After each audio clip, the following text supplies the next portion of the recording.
to reduce, costs by the city. There's two proposed changes in that plan. One would be going to self-funding our drug cards for our post-65 retirees or Medicare eligible retirees. In essence, what that does is it basically says whatever prescription coverage that they have right now stays intact in terms of copays, but we kind of become our own entity that's responsible for shopping the market, getting the coupons, getting the rebates, doing all the cost-saving initiatives that a Blue Cross or a HAP is already doing for us, but we would be the direct recipient of all of those cost-saving initiatives. Conservatively, we did take a conservative approach. We are buying what's called an aggregate stop loss insurance, where, obviously, once somebody reaches a threshold of drug coverage, it works just like your deductible does on an insurance policy. We would no longer be responsible for, fees or costs associated over that. We are looking to move all of the Medicare eligible retirees to an equivalent Medicare Advantage plan that would be administered through Humana, but it is equivalent coverage.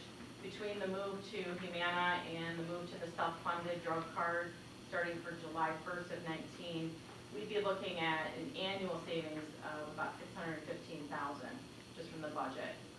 So that would be just making those two modifications, providing equivalent coverage, just through a different kind of, a different delivery system.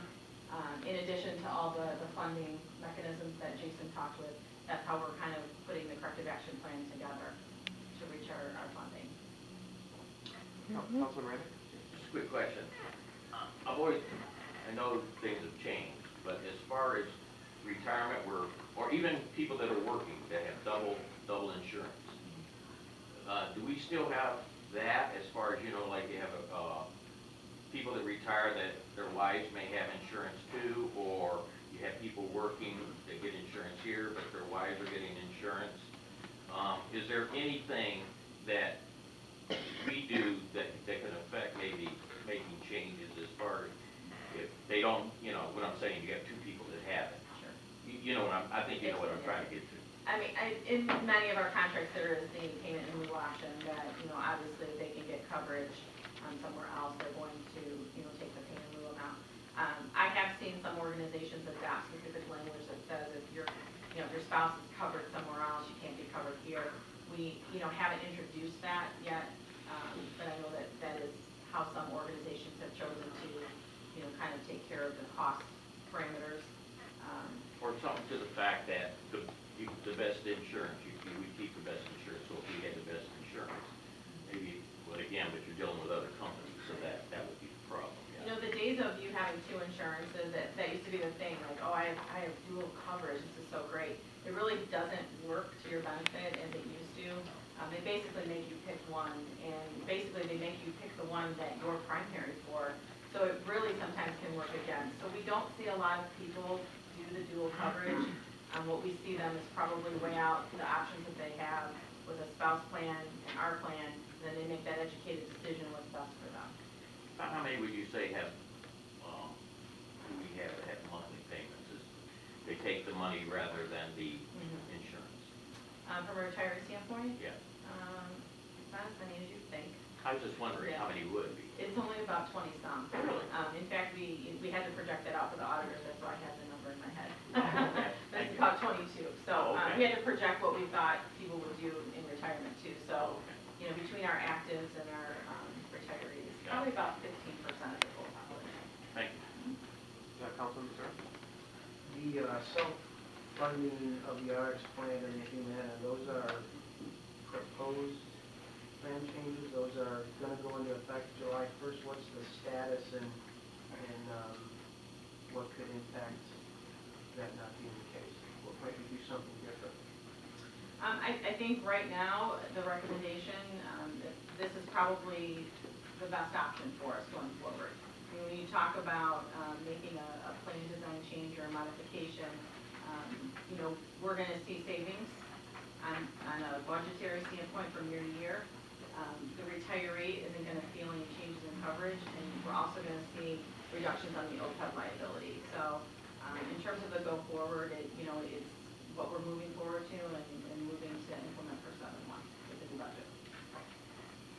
Councilman Johnson? So if we approve this tomorrow, those changes will take effect, we don't approve those? I'll let Jason follow up, but my understanding is that council approval is required for the OPEB plan.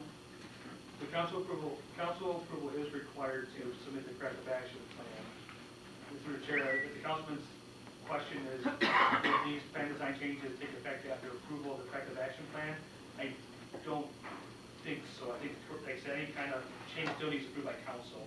For example, we got to establish a qualified trust, but we're not going to do that unless we do a separate approval by council. So this is just the approval of the corrective action plan. Yeah, and I want to be clear, so these are like the plans, but council doesn't act on the items that are in these plans, so that has to be separate. Is there any other questions from council on these items? Okay. Next, item 16 is a motion to receive and file the November 2018 paid invoice report. Is there any questions for Mr. Couture on this item? Councilwoman Cass. Let's see, on page 8. Howard attorneys, I-Care Taylor Design, what is that? There's a couple of them. For the chair, I believe, Mr. Chairman, yeah, those are privacy policy and I think some copyright law as well.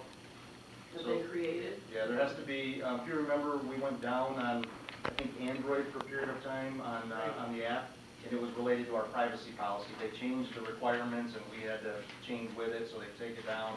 Once you're compliant, you upload it with a new policy and then they accept it. So I believe, without looking at the particulars, most of that is related to the privacy policy, and I think we did attempt to trademark the I-Care name itself. Is Android all set now with that? I mean, anybody that has an Android can upload the I-Care? You haven't had anybody saying that they have problems or anything? Not lately, no. Okay. And then Not that I'm aware of. We did have one issue, I believe, only related to the new iPhone 10, but I think it was a technical issue, not a policy issue. The other question is, I guess it's a request, not a question. Can we get a total amount of what was paid out for the Hallapalooza and the Winterfest? I see a lot of here, separately all along, but is there like a grand total, a printout, or you can make a request, but there's also line items on the monthly financial statements for them. They are tracked down there, the revenue and the expense side is tracked on the monthly financial report. exactly the item itself that they did is what I was. Not the item, but it's kind of summarized in the account, so you have Hallapalooza revenue versus Hallapalooza expense. Okay. So, Same thing with the Winterfest.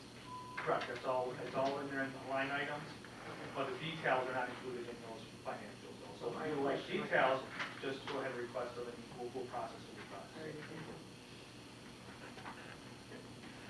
Any other questions for Mr. Couture on this item? All right, item 17 is a motion to receive and file November 2018 budget performance report. Is there any questions for Jason on this item? Okay. Item 18, motion to approve in payment in the amount of $5,850 National State Home Buyers for the down payment assistance of Home Buyer 2018-19 funded through the Home Grant. Mr. Baum. This applicant meets all program guidelines, so no variances. Okay. Any questions from council on this item? All right, thank you, Mr. Bond. Item 19 is a motion to approve the mayor sign and enter into a sub-recipient agreement for the approved community development block grant CDBG 2017-18 budget in the amount of $5,000 for the Senior Alliance, funded through the community development block grant. Mr. Bond. This is a line item in our annual action plan where we give money to nonprofits. This is a Senior Alliance. I'll be bringing other organizations forward in January. And then after that, we're going to the application process. All right. Is there any questions for Mr. Baum on this item? Mr. Chairman? Mr. Mayor. Jeff, do we know if they will be in attendance tomorrow, or if they're not going to be? Indicated, but I don't think so. She will be there. She will be? Yeah. Okay. Is Is there any other questions for Mr. Baum on this item? All right, item 20, motion to approve Midwest Golf and Turf low bid for lease to own golf carts for a period ending March 2023, an amount not to exceed $121,222 per year, amount funded by golf cart rental fees. And this one is for Mr. Dobek. Yes, thank you, Mr. Chairman. I just want to kind of go through real quick a synopsis of what this lease is. It's 165 electric golf carts, 85 at the lakes, 80 at the meadows. It'll be 2 gas Ranger carts, 1 at the lakes, 1 at the meadows.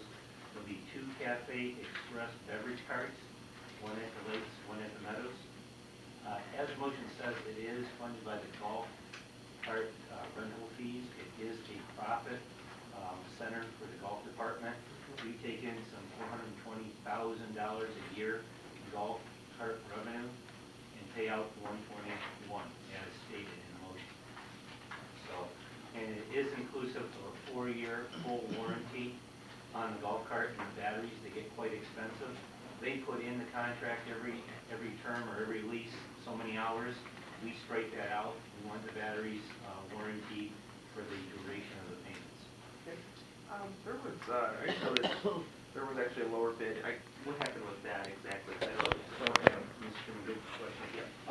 So when we put this out for the beverage carts, it came back that we wanted to upgrade the beverage cart, and we went to the Cafe Express, and in their lease proposal, they offered to free of charge to Cafe Express for 4 years. We do have the right at the end of the term of the lease to purchase them. We probably will not, but right now it's no fee to us. So it's actually $13,000 cash flow less in this lease currently versus the old lease. So which will help the golf department. Can you give me those numbers again? You said 165 total? 155 electric carts. Okay. That's 85 at lakes and 80 at meadows. But if you ask why the 5 difference, the 5 goes to the range members to use for the driving range of the lakes.